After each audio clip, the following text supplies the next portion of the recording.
I'm Katie Boone. I'm from Mankato, Minnesota. Everything I remember is Mankato. And I am here today because I believe that the shortest distance between people is a story. And so my goal today is to share a little bit about my story of a life well lived and give you some insights about the work and the experience that I bring in sharing this with you today. So I'm honored to have you with us. Growing up, I lived with my parents and was raised in a working class family.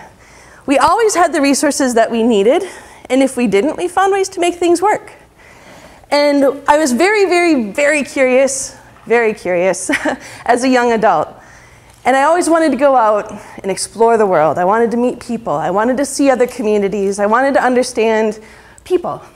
I really had a passion for getting connections and understanding how things work within relationships. And so one of the ways that we did this, because we didn't have resources to take big traveling, expensive vacations, so one of the resources that we had available to us was our local church and the youth group and service trips. And one of those trips that we took was to a rural community in Appalachian Mountains in Tennessee. And my dad came with us on this trip with the youth group, and we were sent down there to begin to work on rebuilding a summer camp. The summer camp was destroyed in a tornado that spring, and so the very first day we spent with really hard labor, hammering nails, pounding things, building window frames. We get back that night and we're exhausted, and we go to bed. And the next morning, Rick, who's the gentleman who's running the site that we were staying at, said that there was something that happened. There was a phone call that happened that night. Rick asked us to sit down and have a community meeting. So all of us kids, I was 14 at the time, all of us kids are sitting on these living room couches, and Rick comes in and he says, "There's a community member that called last night." And what happened is there was a church that had burned down. And this was heavy. The reason this was so heavy was because this was more than just a church. This was a space for the community. And this person from the community had called because they knew that we were in town. They knew that we were working on this summer camp. And they had said, "We need you to ask these kids if they're willing to shift their focus to something that's more alive and more urgent right now." And Rick wanted to make sure that all of us there would make a group decision on whether or not that was something we'd be willing to do. So, what did we do? We loaded up the bus and headed to the site. When we got there, we saw the building. The windows were blown out. It looked like a huge bomb had gone off. There was papers everywhere. We were handed rakes and masks and began raking up the debris inside the building. It was early in the morning. People started to gather, and they were beginning to mourn. There was devastation. Loss. This was a tragedy. It was a lot to carry at 14. I went out and I sat on the front steps, and I needed to take a break to take this all in.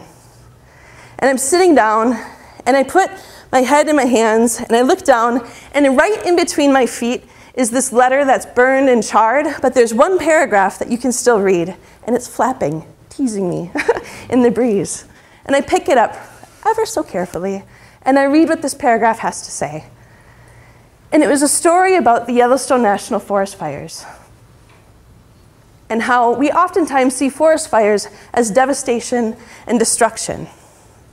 But it's actually a natural life cycle and ecosystem of the forest. It's the only way that the forest can regrow and sustain itself. And the way it happens is pine cones are sparked open in the fire, and they're able to release their seeds and plant possibilities for the new forest in the ashes of the fertile soil of the old growth that was burned. I pick up this letter, and I'm like, there's something bigger and more significant going on here than I can understand. And I come to my dad, I'm like, Dad, you gotta read this. This is amazing. And my dad's a big guy. He reads this letter, and I can see something within him shift after he reads this. He passes this letter on to the pastor. The pastor, also, I see something within him shift. And before I know it, by the afternoon, word travels fast, right? This message and this story about the pine cone begins to travel along. And by 2 o'clock in the afternoon, I started to see something happen. People were no longer just mourning this loss. Yes, the community's heart was broken. This was not just a church. This was the heart of the community. This is where people came and baptized their children. This is where they married their spouse. This is where they buried their parents. This is where they held important community meetings. This is where people came and celebrated birthdays. There was no other buildings like that in the Appalachian Mountains. Their heart was broken that day.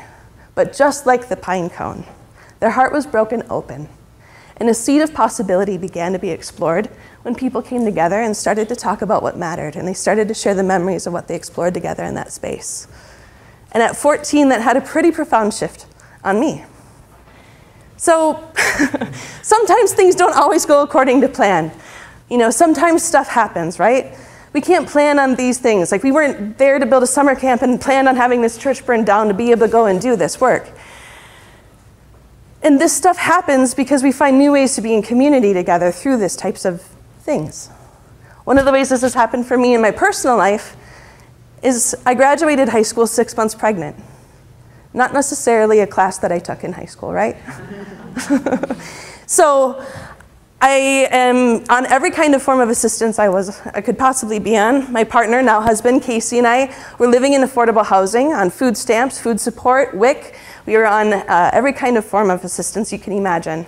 And there was one day I was standing in the grocery store line, and my son, who was an infant at the time, was crying, and I'm trying to figure out which items are the WIC items, which items are my food stamp items, and the cashier is rolling her eyes at me, and there's people in line behind me who are looking at their watches and tapping their feet and getting irritated. And I remember having this moment within myself that I wanted to see what I could do to try and make sure that I could create some possibilities and opportunities to do whatever I could to lessen the chances for my son to ever be standing in a grocery store line like that. And so I decided to pursue education. And with the help of family, friends, mentors, high school guidance counselors, I went on to college. And there I studied urban and regional studies, and I fell in love with community development. I studied women's studies, and I fell in love with critical thinking and understanding how to empower communities. And I studied nonprofit leadership, where I fell in love with how to understand how to leverage resources and begin to spark and activate community change. Currently, I'm enrolled in a program with the Harvard Kennedy Executive Education Program called Leadership, Organizing, Action, Leading Change. I'm a lifelong learner. I went on to grad school and I studied experiential education, where I wanted us to understand how is it that we can come together as communities, empower one another by understanding our experiences, and begin to create the communities that we want to see. After I graduated from grad school, I began working in a homeless shelter. And it was there that I started to see what happens with generational poverty. I was serving families, it was heavy stories. There was a mother who was a teen parent, and she was raising her family in the shelter system. And when I asked her what her story was, she had said that she never once had a stable home. When I asked, "Where's your family home?" she said, "Which one? Which couch?" She never once had stability in her life. And she was now raising her family in the shelter system, and all of a sudden I realized I wanted to see how I could impact change on a bigger scale with bigger systems. And there's an opportunity that I was inspired to jump on to work in a larger organization to begin to work within these systems to create some change and possibility. And so I started working for a larger nonprofit organization in the community that worked with numerous different programs and agencies providing health and human services. And through those years of working in this organization, I fell in love with the community. I saw big systems. I had opportunities to help spark and activate change and help provide what was needed. In the last year that I was working there, we had a grant that was given to us that provided us an opportunity to engage the community differently than I had ever had before. We engaged them through conversations and interviews and focus groups, and we were creating a new system. And we were going to the people that were going to be served in this system, saying, knowing what you know now, what could we have done differently? And through this 9-month planning process, there is some big lessons learned. And the biggest lesson learned for me was that we're not meant to do this work alone. It doesn't matter if you're the CEO of a large corporation, the executive director of a huge nonprofit, the person living in the shelter right now, the person doing a TED Talk that I relied on a lot of friends and family to help you get to this point. We're not supposed to do this work alone. So in thinking about the title of this talk, it's about From Charity to Change. One of the ways that I've seen this happen is in the nonprofit and charity sector, right? So when we think about the nonprofit sector, there's people that work in these sectors that have huge hearts, tremendous amounts of wisdom, tremendous amounts of passion, and they work far harder than what they get paid. I'll just say it. And a lot of times they can feel really frustrated and really disempowered because what they happen to see is increasing demand and decreasing resources, right? And when one person feels disempowered and frustrated, oftentimes that spills over into the other people that they're serving. So when people come to them for help and support, sometimes they leave from getting that help and support feeling just as disempowered and just as frustrated. So all of these different systems that I'm talking about are complex. They're dealing with really complex situations, really complex issues from mental health, affordable housing, healthcare, food systems, I mean, you name it. There isn't a system that is not in this room right now. And let's just honor the fact that these systems are in flux. They're not working to the best of their abilities. And the way that I've seen this happen is that we continue to do the same things that we've always done and saying we just need more resources. We just need some more money. We just need more money to help come in and meet these needs. But I challenge you with what are the resources that we have? So as we begin to move from charity to change, one of the ways that we're doing this work in Mankato is with the Affordable Housing Collaborative. This is a new effort that's started off with many conversations that began last October. The Affordable Housing Collaborative, what we're doing is we're organizing people to create the quality of life they deserve in the place that they live. And how we do this is we're working with the new experts. So you might be wondering, who are the new experts? The new experts are the people with lived experience of knowing what it feels like to ask for help, of knowing what it feels like to bounce from couch to couch, of knowing what it feels like to be turned away from the shelter because they're full, of knowing what it feels like to live in affordable housing and see the changes that need to happen, but worry that if you speak up, your housing may be compromised. We're organizing these people to work side by side with the people that are doing the work in housing development, that are doing the work in the nonprofit sector, and that are doing the work within the banking industry to provide resources beyond money. The new experts bring a tremendous amount of wisdom and knowledge to the room. By changing the conversation, we've changed who is brought into the conversation, right? And these folks have a tremendous amount of wisdom because they navigate multiple systems. They see it from a different perspective. They understand this beyond our wildest dreams, and they have a tremendous amount of gifts and talents.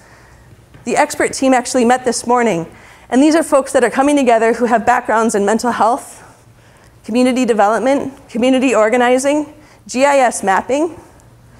They understand discrimination and the value of inclusion. They have common and shared values and interests, and they're working together to explore what's possible right now. And we're beginning to see some things shifting.